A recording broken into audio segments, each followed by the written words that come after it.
அவர் ஒரு கார் பிரியர். எப்பவுமே எங்க சின்ன வயசுல இருந்து விஜய் அவர்கள் எங்களுக்கு தெரியும்.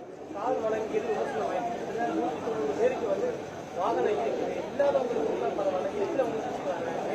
நேத்து தான் இது பத்தி நான் தான் ஃபர்ஸ்ட் அதை பத்தி பேசியிருக்கேன்.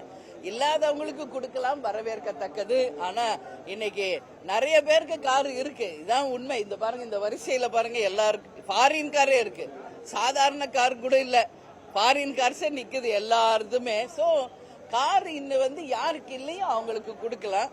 மற்றவர்களுக்கு நான் நேத்தே சொன்னது மாதிரி பால் கொள்முதல் விலையில 3 ரூபாய் தான் உயர்த்தி இருக்காங்க. அது இன்னும் கொஞ்சம் உயர்த்தி இருக்கலாம்.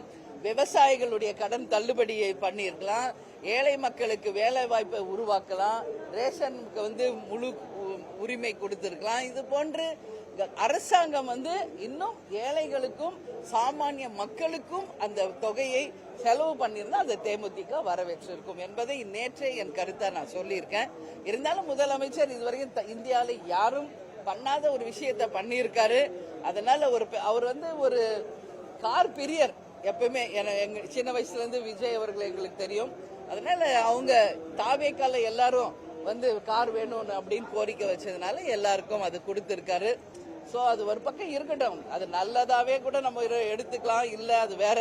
பட் அவருடைய திட்டங்கள் மக்களுக்காகவும் கடைகோடி மனிதனுக்கும் பலன் அளிக்கக்கூடியதா இருக்கும். இங்க இருக்கிற கொஞ்சம் பேர் எம்எல்ஏஸ்க்கு அந்த பெனிஃபிட் போறதை விட அந்த ஸ்கீமுக்கு அந்த பணத்தை ஏழைகளுக்கு பண்ணியிருந்தா அதை தேமுதிக வரவேற்றிருக்கும்.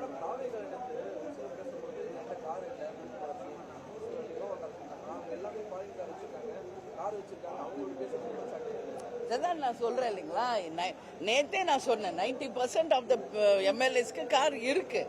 அப்படி இருக்கும்போது இந்த ஸ்கீம் தேவையா என்பதுதான் தேமுதிகவினுடைய கேள்வி என்பதை நேத்தே நான் பதிய வச்சிருக்கேன். அதுதான் முதலமைச்சர் தான் இதுக்கு பதில் சொல்லணும்.